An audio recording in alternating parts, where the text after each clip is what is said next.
Hello, ladies and gentlemen, and welcome to a brand new series. Classes in session On Metro Egg Gaming. Yeah.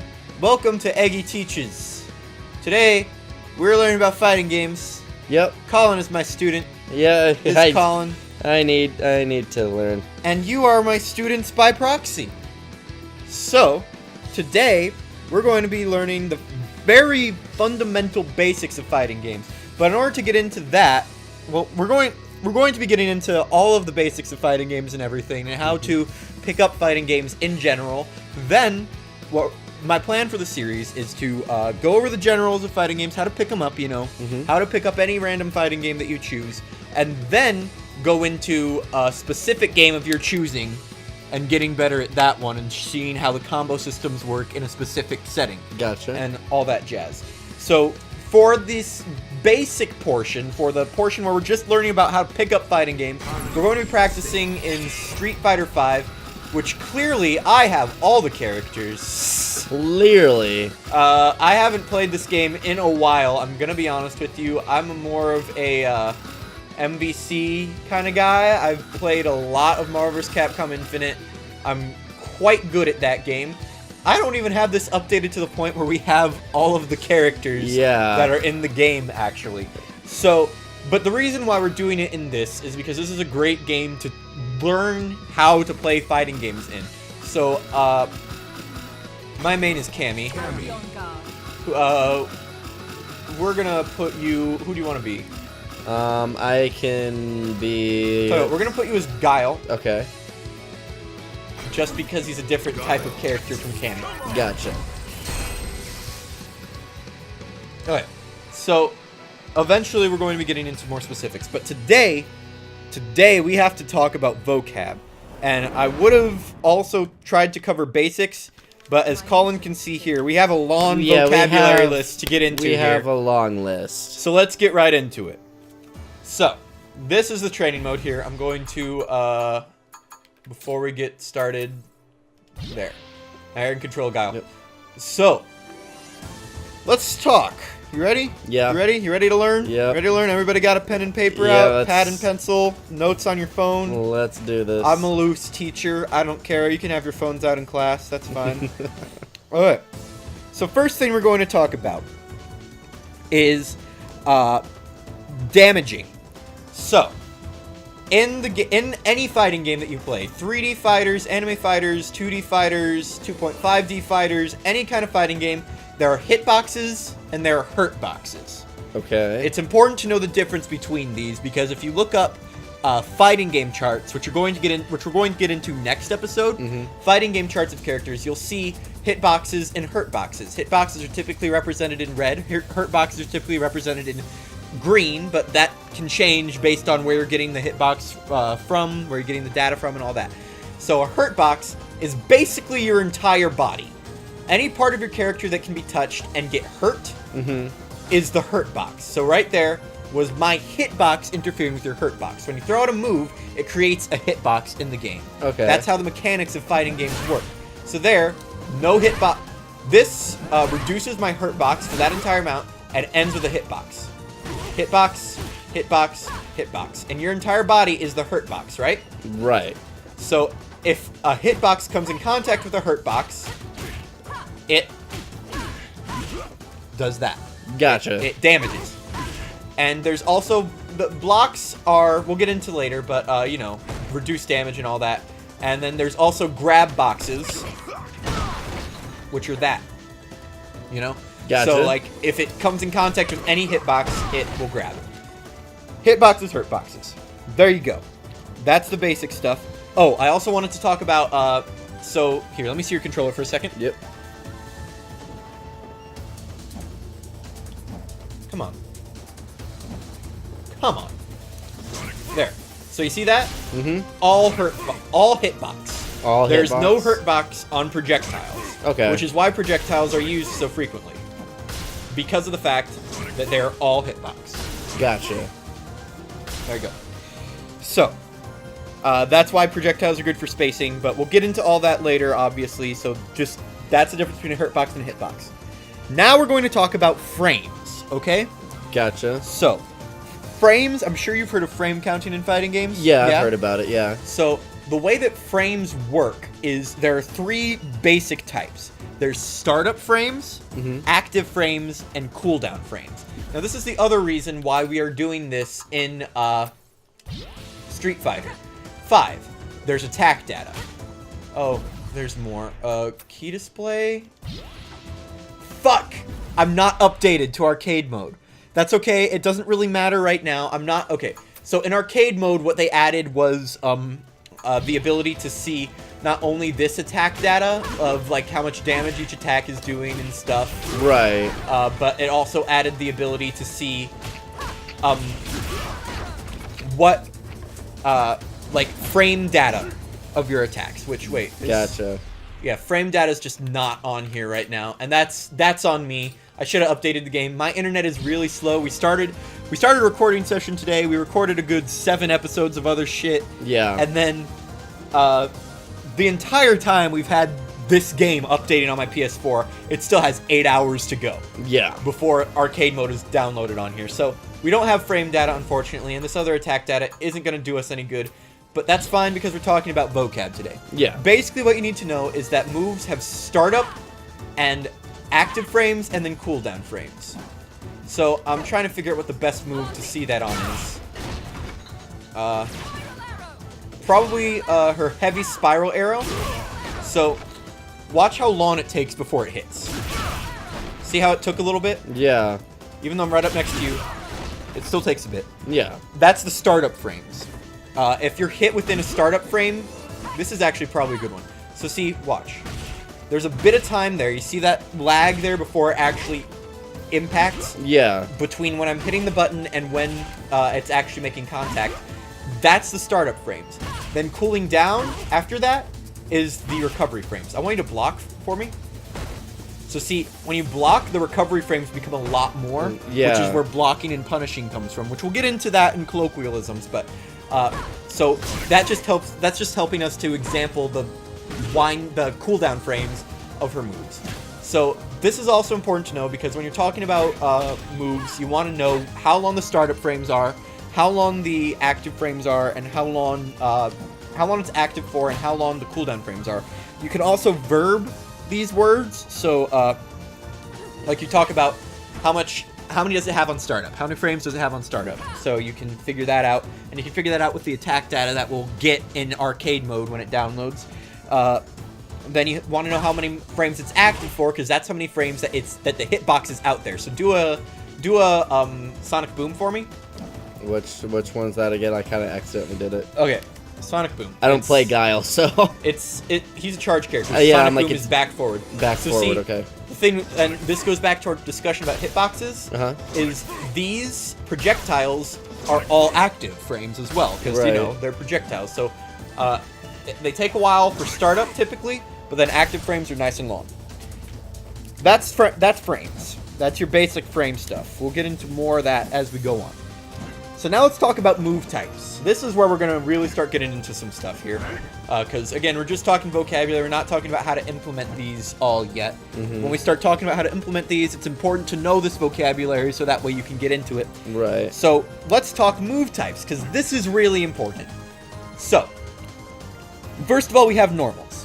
Normals are what you have when you're just not pressing anything directionally on the controller. It's just your standing or your crouching normals or your jumping normals. They're all called normals. Gotcha. Okay? When you start, some characters have proximity normals in some games. I think Street Fighter 5 got rid of proximity normals, so we're not going to be able to example that here. But proximity normals are when you're out here, it does a different thing than when you're in close. Okay, yeah, I got it. And again, Street Fighter 5 got rid of that, so which I personally prefer. I do not like proximity normals, but there are some games that will have them, and you have to be able to recognize when something is when like you're just hitting a button out here, and then it changes when you're hitting the same button in here. Okay? Proximity normals. Now you also have command normals. I don't know if either of these I think Cammy, yeah. So a command normal is kind of like how you do directional inputs in Super Smash Bros. Okay, yeah. You know, in Super Smash Bros, if you push like the A button, and then if you push forward in the A button, it does a different move, right? Mm-hmm. Well, command normals are basically that. But the difference is, not all fighting games have them. Not all, and even in the fighting games that have them, not all characters have command normals. You know. So for Cammy, she's got so this is her heavy kick, right? Mm-hmm. Then she's got a command normal and forward heavy kick, which is that. Gotcha. Okay, so that's what a command normal is. It's just a different input. It's just a slightly different input. It's just a direction and the thing. And again, this doesn't count for crouching and jumping. That's crouching normals and jumping normals, respectively. Command normals are specific, and they're typically listed in games that have this, a command list. You can see unique attacks. Her forward heavy kick is a command normal. Gotcha. Also, I guess her forward medium kick? Or backward medium kick? I don't know, whatever. Whatever it is. Oh, or backward medium punch is also command normal. Anyways, there you go, command normals. Special moves. Special moves are what you do, like, when you activate things like this. Spiral Arrow is a command normal. That's a command normal. That's a... sorry. Special moves. These are special moves. It's like the things... These are the things that you will see in all fighting games in their command lists is the special moves. And in Street Fighter V, they're specifically listed as special moves. So, that's kind of helpful. And you'll get more, in other fighting games, you won't necessarily see that. You won't necessarily see it listed as special moves. You'll just see a big list. Just know that if a move typically has more than forward or backward input, that's called a special move. So, like, since that is down forward kick is her Spiral Arrow, that is a special move. If it were just on forward kick, it would be a command normal. EX moves. Now, EX moves are triggered by... I can't remember how to do it in Street Fighter, because again, I don't play this game often. V-trigger, that's not what I wanted, but... Oh, wait. So, in this, by hitting... yeah, there you go. So, by hitting... well, that's your V-trigger. Calm down, buddy. I'm trying to teach you. So... By hitting in Street Fighter V, by hitting your heavy and your medium kick, or your heavy and medium of a move. So like, since Guile has what is it? Sonic Boom on charge back forward hit. If you did a heavy and medium punch on that, it would be a EX move. So for instance, Cammy uses Spiral Arrow on her kicks. So a heavy and medium kick does an EX Spiral Arrow. I think you might be able to do it. Yeah, you can also do it with heavy light, or probably medium light as well. Yeah, it doesn't really matter. Just you hit 2 of the button instead of 1 of the button. Right. So that's how EX moves work in this game. And EX moves are specifically... They're not always called EX moves, but the way that fighting game lingo works is it tends to work on the realm of Street Fighter. So, right, yeah. So if it's called something in Street Fighter, you can pretty much guarantee that it's called that in other fighting... The colloquialism is that in other fighting games. Yeah. So EX moves are special moves that use a bit of meter. See? Yeah, I see. So when I do that, it uses 1/3 of my meter. And we have meter recharging because it's training mode, but that's what an EX move is. Gotcha. And they're activated different ways in different games. Sometimes an EX move is just a special move that uses meter. Dragon Ball Fighter Z, and if you use the heavy move specials, so like if I were to do a spiral kick but with the heavy, that would use meter, and I would consider that an EX move in Dragon Ball Fighter Z. Lastly, we've got super moves. Now, super moves are, what is my triple kick? Do I not have a button for that? 1 second. I need to see this for a second. Ooh. Okay. Well, that's fun. Sorry, 1 second. Command list. I need to see how to activate her super real quick. Normal throw, special move, unique attack, V system, critical art. I guess it's in special moves. Is it? Is it in special moves? Where is it? Fatal leg. Where is it? Unique attacks. V system. Critical art. There it is. Oh, okay. So, no. Anyways, sorry about that. Yeah. So special super moves are the ones that you'll get that, you know, go into full animations and shit like this. Yeah. There's a lot of super moves in, like, the Marvel vs. Capcom games. A lot of anime fighters have multiple super moves on characters. Street Fighter only has one super move per character, typically. Some characters have more than that. The way that they're activated in Street Fighter is typically with specific inputs in the movement category, and then a single button, apparently, which is helpful. Some games have you activating them by hitting, by doing, like, one input, but then multiple buttons, like all 3 buttons at the same time. That's how Ultimate Street Fighter 3 works. Yeah, super moves are the ones that use all the meter, basically. Alright. Next, we gotta talk about mobility. Oh, fun. So, I think it's pretty obvious, some of this stuff. You know, we've been just kind of doing it, and we haven't talked about it. Yeah. So, you know, you got walk speeds. And we specifically talk about walk speeds when we're talking about, like, classifications of characters and stuff like that. We talk about their walk speeds. So, you see, Cammy's walk speed is pretty standard. So is Guile's. They walk, they're, you know, this is just forward, backward. And some characters have different backward walk speeds compared to their forward walk speeds. It's all relative, man. Yeah. So it's just about the fighting game that you're playing and all that. Walk speeds. Up next, we have dashes. Now, dashes are typically done in fighting games by hitting one of the forward or backwards buttons twice. This game does not have air dashes, but there's some games that do. In Marvel vs. Capcom, for instance, some of the characters have air dashes. Not all of them have air dashes. A lot of anime fighters are classified by having air dashes as being a part of the integral part of the game. So, you got forward dashes, you got backward dashes, and each character has different speeds of those as well. That's another thing that we talk about when classifying characters. Another thing that I don't know if Street Fighter has is wave dashing. It's really hard to do, but it's a standard thing in fighting games. Wave dashing is when you dash, cancel out of the dash with a crouch, and then dash again.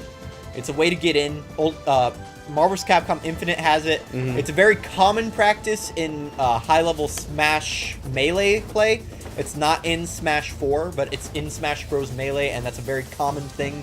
It's a very common technique. I don't think Street Fighter has it, but wave dashing is an important thing when you're getting good at some games. If it has a wave dash, it's important to know about it. Okay. Next, we've got jumps.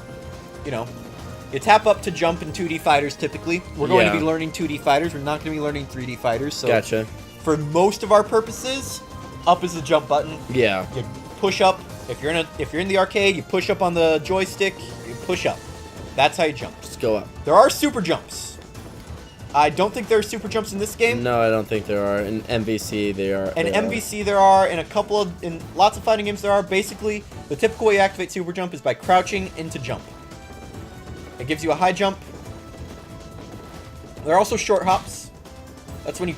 I don't think you can do that in this one either. No, it's like when you just barely press it. Yeah, you just barely touch the jumping button. Short hops. Okay, crouching. I don't think either of these people have crouch walks, do they? Oh, Yep. you do. Yep. That's why I had you pick Guile. I knew there was a reason I did that. So see, you can also crouch walk. It's helpful for spacing. And movement is obviously the way spacing works, right? Spacing refers to how close or far away you are from a character. Spacing is important because, you know, hitboxes don't go in infinite range. You see, stop walking, just crouch. So if I'm here, my light punch doesn't hit, but my heavy punch does.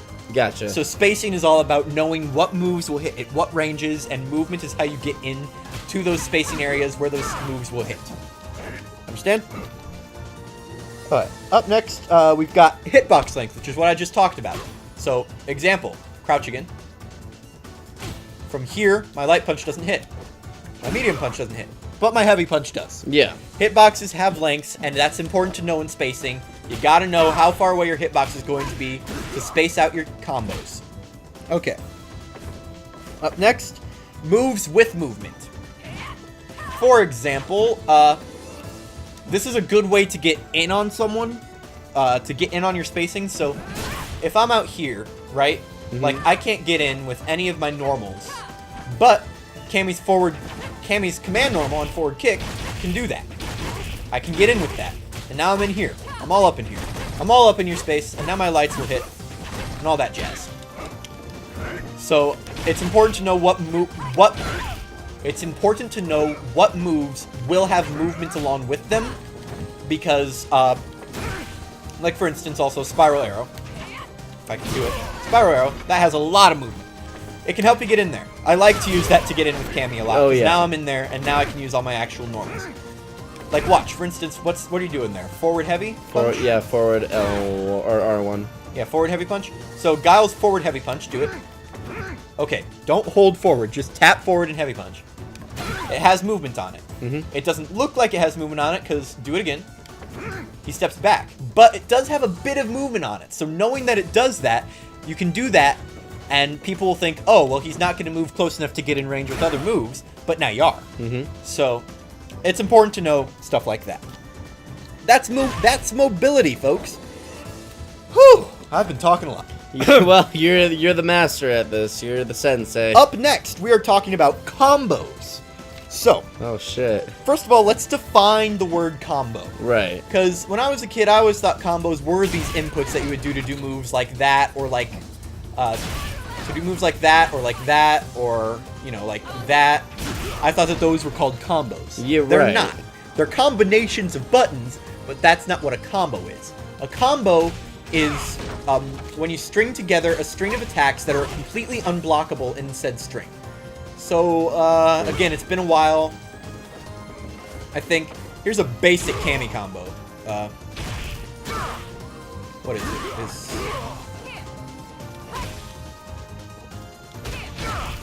That's a basic Cammy combo. You see that 2-hit? I typically like to, like, do that kind of combo. So, you know, you get in here and then... I'm trying to example this in a good way. I'm not doing so hot. Right. I've also been playing too much Street Fighter 2. That'll get you. Come on. I'm not activating properly. The input is a little different because I've been having a hard time getting his charge moves to work. Come on! Just there, whatever, fine. There, you see, it's just, that's how you combo. It's about, again, I need to get more practice in this game if I want to pull off bigger combos than that, but... I'm a little teapot, short and stout. There you go, that's a nice 4-hit. That's a nice one.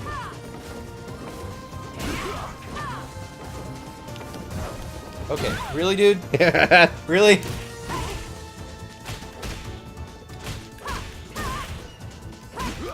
And come on. I keep getting stunned way too much. Do the thing! I'm not inputting it. I'm not inputting it. I hate myself. Stop jumping.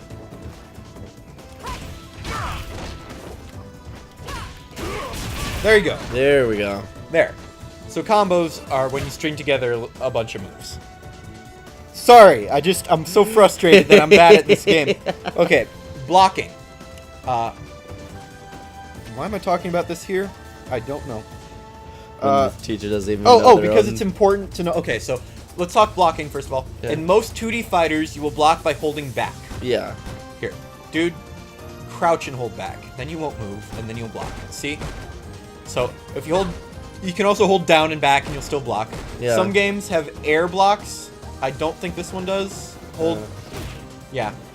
I'm holding up and... Yeah, no, this game does not have air blocks. Yeah. But some games will. Stop jumping. Stop, please. I'm trying to get back to wrist center. You don't have to jump to do that. So yeah, blocking, you typically do it by holding back. Some games will have a button that does it. But typically, when you're trying out a 2D fighter, hold back. Highs, mids, lows, and overheads. Now this is where shit gets... where you're starting to learn things. Okay. I need the attack data on for this. So don't move. Don't move. Alright. So, you have 4 different kinds of attacks. You have highs, you have lows, and you have, where's a mid on Cammy? I don't know. I'm sure she's got one. She's gotta have one. What's a fucking mid on Cammy? Spiral arrow? Cammy might not have any mids. Anyways, you have highs, you have lows, you have mids. Low, high, mid. There you go. What was that? It was... forward, medium? Yeah. So, yeah. Mids. Okay. So, the importance of this is that your blocks, where they're placed is important. They do different things depending on where they're placed. For instance, give me a high attack. Is that a high attack? Yeah, that's high. Okay. Do it. See? When you're... oh, wait. I'm not blocking. Now give me a low attack. Now give me that mid. Not gonna do it. Fucking... there we go. Give me that mid again. How are you doing this wrong? It's not an actual button, it's a combination. I don't think that's true. It's forward medium. Oh, forward medium. That's all it is. Well, it shows you what I know. Okay, give me that mid. I'm sorry, give me the low again. Oh, the low? Give me the high again. Yeah, okay. So, I just wanted to confirm that I was right on this. Each game will have its own blocking system and whatnot. It's important to know blocking systems because that's what affects your combos. Again, if something gets blocked, it's not a combo. You gotta hit people to get into a combo. So, the way this game works, give me a high, is you got, and give me that mid. Oh, the mid? Yeah. Give me a mid. Keep going. So, your standing guard will block highs and mids, but it won't block lows. Give me that low. Oh. Won't block lows. Keep going. I'm blocking, but it's not working, so give me that high now. Keep going. Just keep hitting the button, man. Let me get in there first, and then hit the button. I need to actually hit the right button. See? Okay. It'll block highs. Now hit the lows.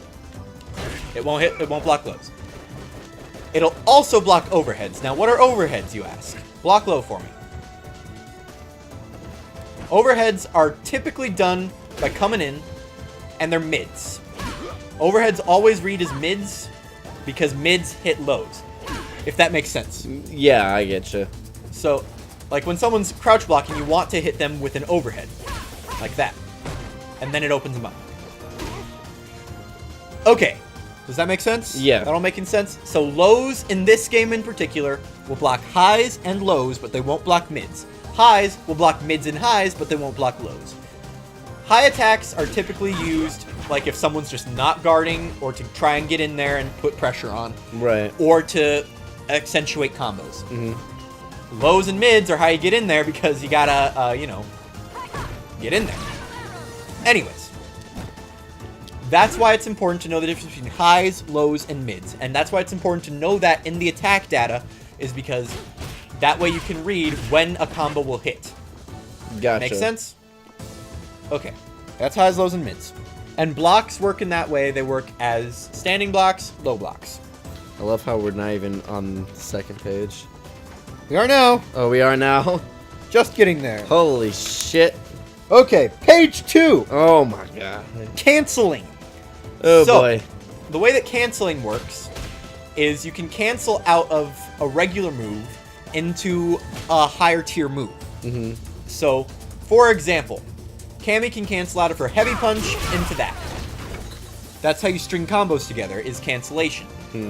The way that canceling works is in tiers. So you've got light punch, you've got your normals, right? Mm-hmm. You've got your command normals. You've got specials. You've got EX moves. And then you've got supers. Now the way comboing works is through cancellation. So, you can do something like this. Let me try that again. I don't know if that can cancel, actually.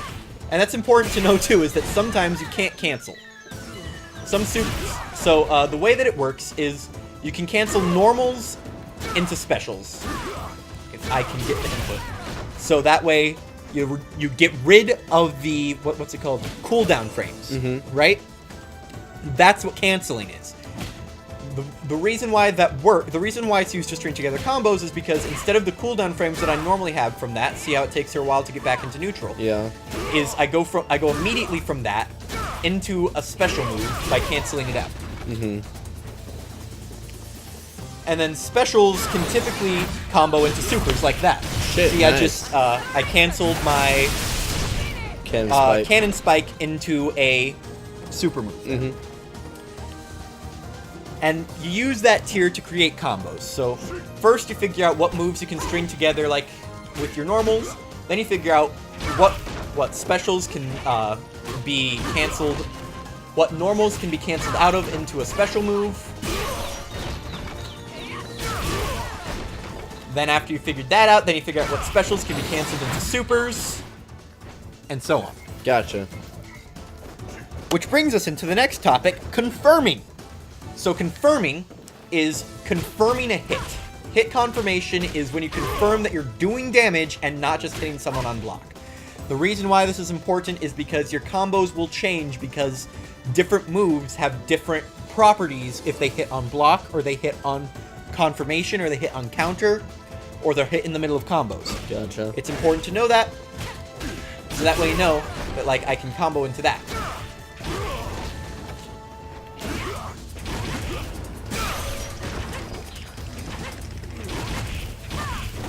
I'm trying to figure out what can be canceled with Cammy. I guess that can. There you go. So, you gotta figure that out. You gotta figure out, confirmation. So, basically, if you block, I'm trying to confirm a hit here. I'm trying to confirm that I'm hitting you for damage, and you're not blocking everything I'm doing. There, once I've hit you, then I can go in for some actual combo shit, as opposed to just pressure.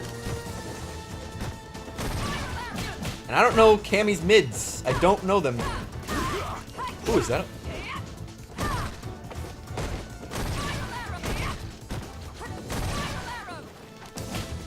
And typically you'll catch people trying to hit buttons. Especially when you don't have, like, easily accessible mids. Yeah. Whoa, what was that? What? I'm trying to... Oh, that's just her low punch. Okay. Anyway, sorry about that. So yeah, hit confirming is when you confirm that you're hitting someone and into a combo string. Mm-hmm. Next we have stances / special modes.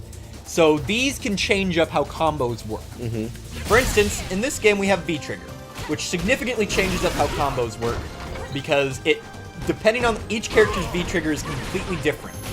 It works in different ways. It activates different things.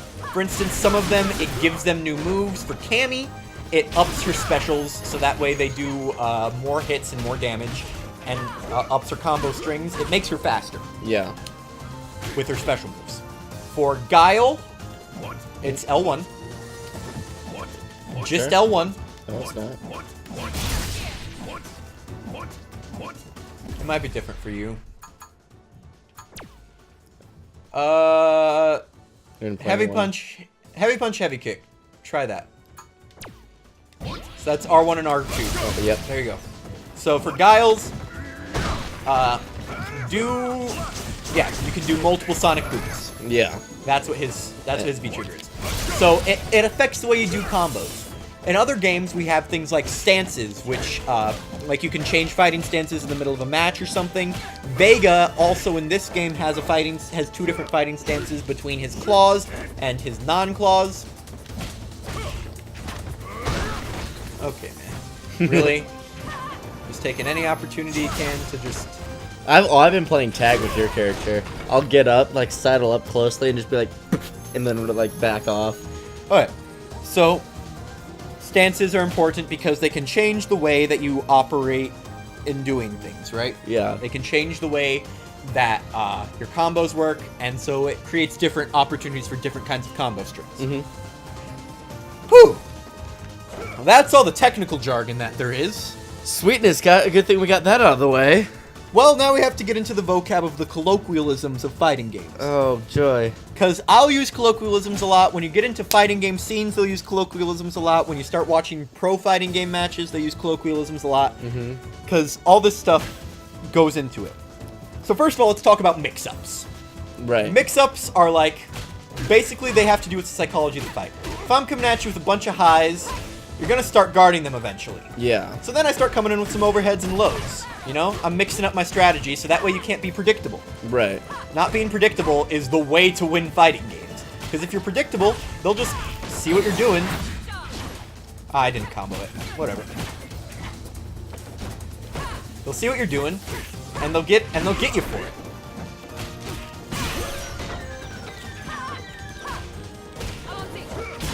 See? Yeah. It's called mix-ups. It's called mix-ups. It works. It's literally what it sounds like, mixing up your fighting style. God, there's up next, let's talk about dropping combos. So, dropping is what is referred to as, like, well, I've said it multiple times already. It's like when you try to do a combo string, but you drop it. Like that. I should have gone into super, but I didn't. See? Right there. Dropped the combo. So dropping just refers to when your combo string ends and you didn't mean for it to. Gotcha. Up next we have strings, which is it's just a way to refer to it's just a different way of referring to a combo. So like, oh man, he broke my string. He got into my string. My string's not working here. Yeah. Shit like that. That's how it'll be used. Cross-ups. So, like I've said, coming in like this, coming in with jumps and overheads, typically read as mids, right? Yep. Well, this is called crossing someone up. So, if I come at you and I do this and I'm trying to get to your other side, I'm trying to cross you up. I'm trying to freak you out. I'm trying to freak your fingers out. Yeah. Crossing you up is like, you know, the way that I input this is down forward kick, right? Well, if I cross you up, all of a sudden down forward becomes down backwards, which is nothing except for that. Right. Down forward gives me that, down backwards gives me nothing. It's just a normal. So crossing up is like trying to trip people's fingers up. You cross them up to try and like, hey, you're not pressing the right buttons anymore. You're not pressing the right directions. All that jazz. Gotcha. Alright. Frame traps. So frame traps are like that was a frame trap. Oh, okay. I trapped you in my frames. You couldn't do anything about it. It's not technically a combo, but there's nothing you can do. You know? It's a trap of frames. It's a frame trap. It's a frame trap. Okay. Up next is something that we've said multiple times on the show Versus. What? Run it back. Oh, yeah. Yeah. Run it back is like a salty thing that you say, basically. Run it back means, hey, I'm not happy with how that turned out. I know I can do better. Play me again. Run it back. You just snapped me out of whatever I was doing. That's what run it back means. I will say that typically. You'll hear that a lot in like... Smash. Well, in our Smash videos. Yeah. You'll hear that in just colloquialism. If you ever go to an arcade and like play a fighting game there, you might hear people say, hey, run it back. It's just a colloquialism. Do we have counters just on? No, we're just landing a lot of counters. Okay. Up next, frame lag / input lag. So this refers to, I think we've all heard of frame lag and input lag. If you play video games at all, it's in everything. People talk about it like, oh, my fucking buttons aren't working.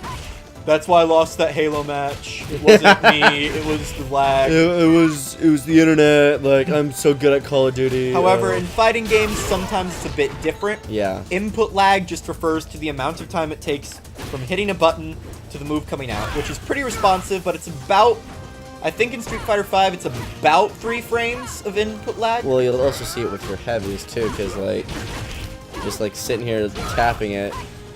Well, that's different. That's not input lag.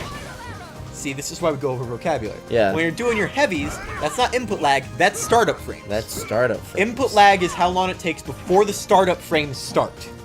Gotcha. Make sense? So, in Street Fighter V, I think it's about 3 frames of input lag. It might have been improved to be less recently. But that's what it was when it came out of it. And then frame lag typically refers to, like, you know, when the internet's not working properly. Yeah. Shit like that. Okay. Let's talk about turns.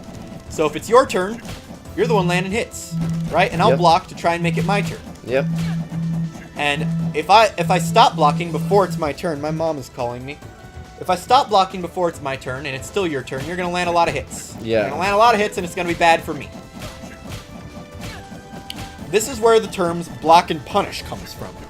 That's another colloquialism that refers to blocking and then punishing once they're in their recovery frames. Gotcha. See right there, you blocked and punished me. Mm-hmm. Wasn't very effective, but you did it for what it's worth. Heavy arms. And it all has to do with turns, you know. My Yeah. turn, your turn. Is it my turn to hit you? Are you hitting me still? Is it still your turn? It's still your turn.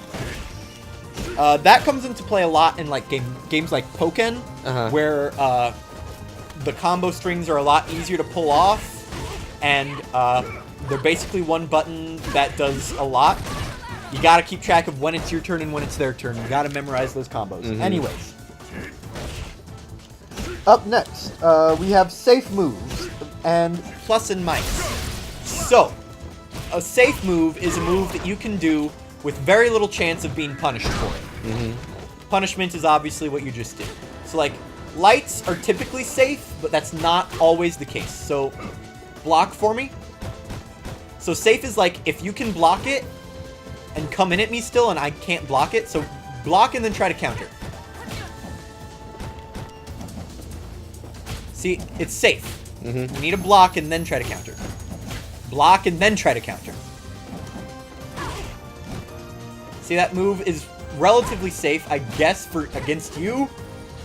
The trick is, if it doesn't have a lot of recovery frames, it's probably a safe move. If it has a lot of recovery frames, then someone else can get in on your recovery frames. Make sense? So, like, special moves have a lot of recovery frames, typically.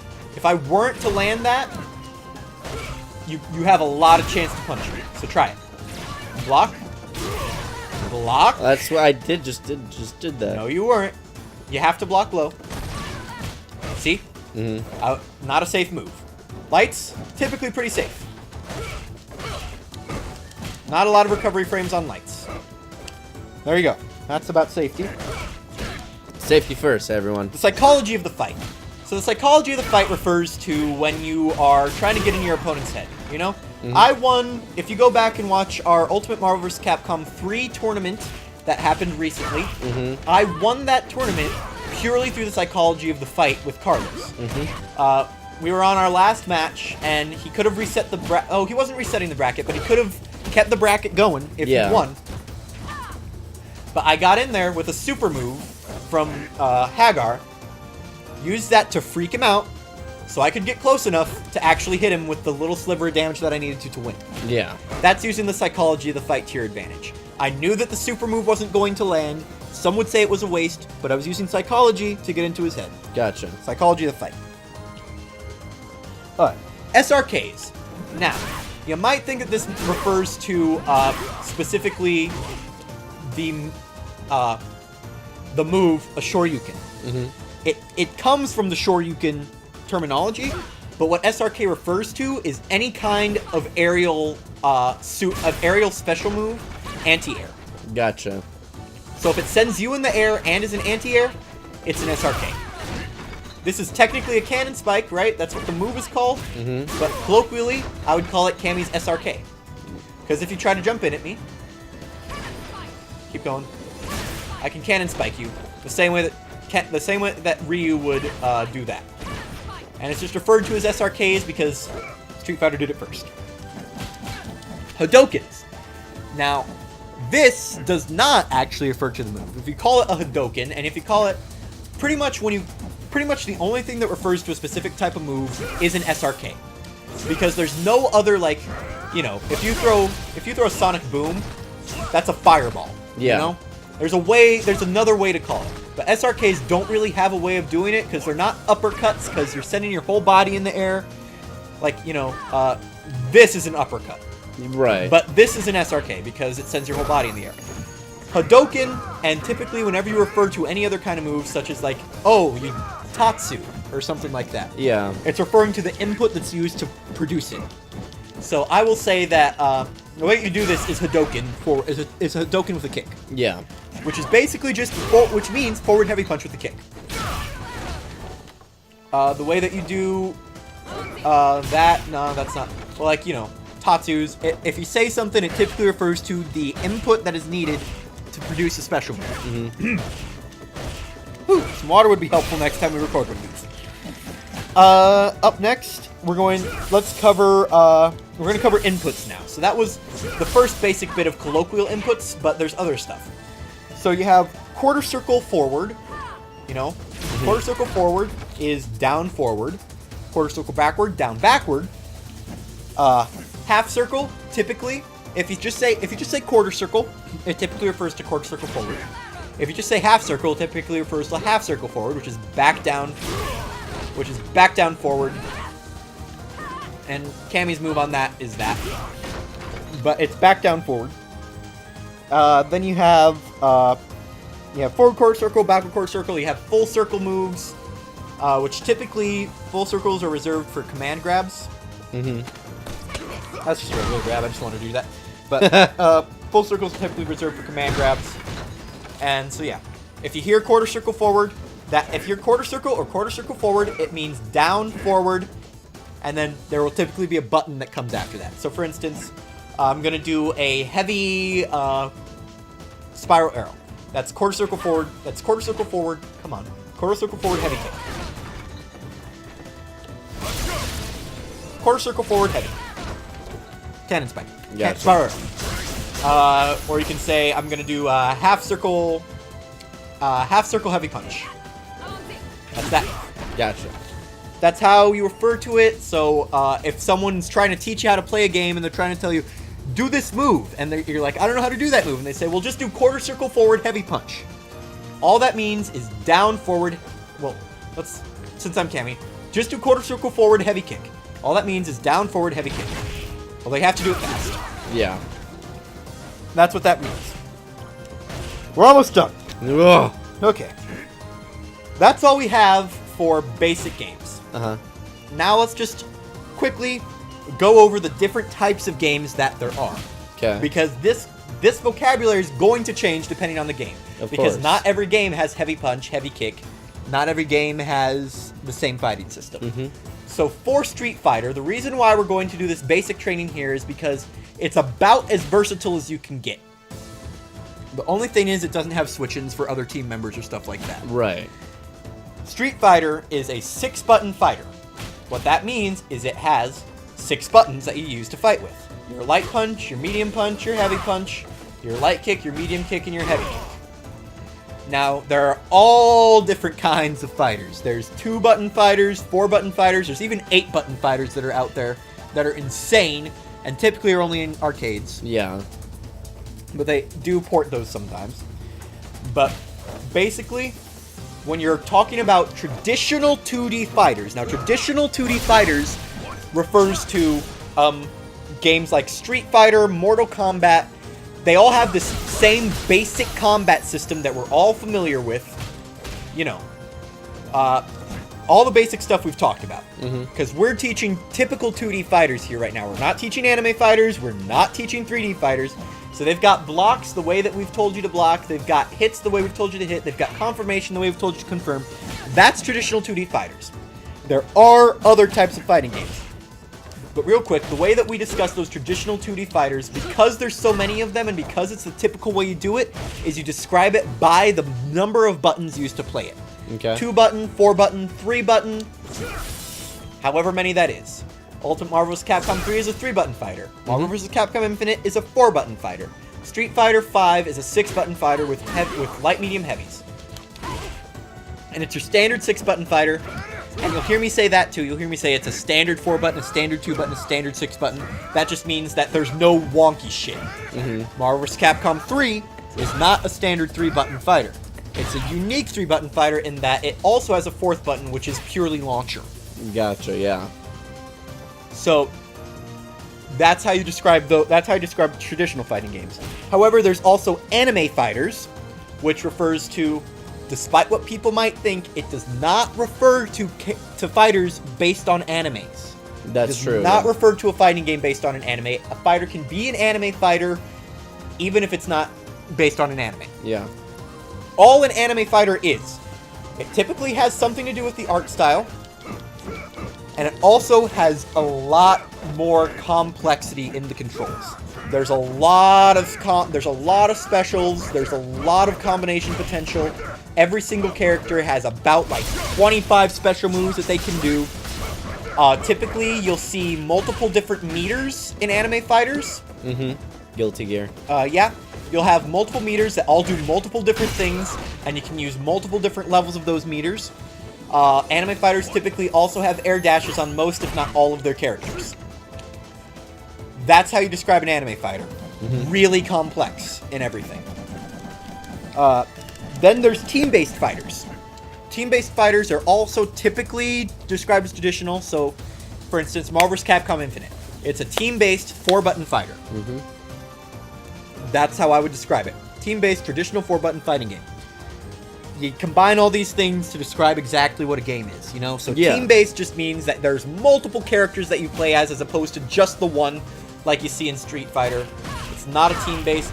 And with team-based fighters comes a lot more things to consider, like switch-ins, assists, other things like that.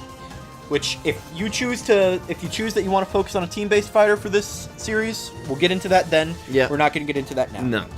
No. There's 3D fighters, and the difference between 3D and 2D fighters is critical. 3D fighters have you going around a full stage. Yeah. Technically, these are 3D modeled characters and 3D modeled backgrounds and all that. Still 2D fighter because it's on a 2D plane. But that's what 3D fighters are more like Soul Calibur, Tekken, Dead or Alive. A 3D fighter will have you moving around 360 degrees, all axes. I think that makes sense. And then there's games that are 2.5D fighters. Not a whole lot of those exist. The only one that I can think of off the top of my head is Pokken. Okay, Pokken Tournament is a 2.5D fighter because it switches between being a 3D fighter and being a 2D fighter because it has a dual and a field phase. Yeah. There are other games that do that. I'm not sure about them. I can't list them off the top of my head. Pokken I can. And then lastly, we have my personal favorite, the games that I rock at, platform fighters. That's your Smash Bros. And Brawlhalla. your Smash clones. Because literally anytime there's any other kind of platform fighter, it's a Smash everyone clone. calls it a Smash clone. Yep. Because Smash Bros. Did it first and does it best. It's literally the only thing that... And I'm hyped for Smash 4, for Smash Switch. And that's that, folks. Yep. That is vocabulary. Holy shit, that was damn near an hour-long episode. Good lord. My voice is killing me now, because I just spoke straight for 54 minutes. Thank you all for tuning in. Homework time. That's something I'm going to implement in all these. All right. Just so you know. I'm going to include a vocabulary list at the bottom of this. At the bottom of this. In the description of this episode. I will be including the vocabulary list that we went over today. And the homework for next week is to go through, write down the vocabulary list yourself, go over it, and make sure that you understand all the techniques, all the terms. Yep. That's it. That's all you got to do for homework for next time. Whew. So that's Thank that. you, Professor. Again, your homework is to look over your vocabulary list and come back. You don't have to have it memorized or anything. Just have it down. Have a basic understanding of it so that way we can actually talk about it. We can actually get into the specifics and we can get into the minutia of how everything works. This is why vocabulary is important to talk about, because we got to be on the same page when we're saying the same terms. The terms have to mean the same thing for each of us. Yeah. You know? So there you go. I will put the vocabulary. I'm just going to put the list. You're going to have to watch the episode back. Although if I've done my job, I've edited in the words, the headings of everything. I've done everything for you, so you just have to go back in the video and find the heading and find the word that you're looking for the definition of. Thank you all for watching. I'll see you in class next week. Bye! School classes out.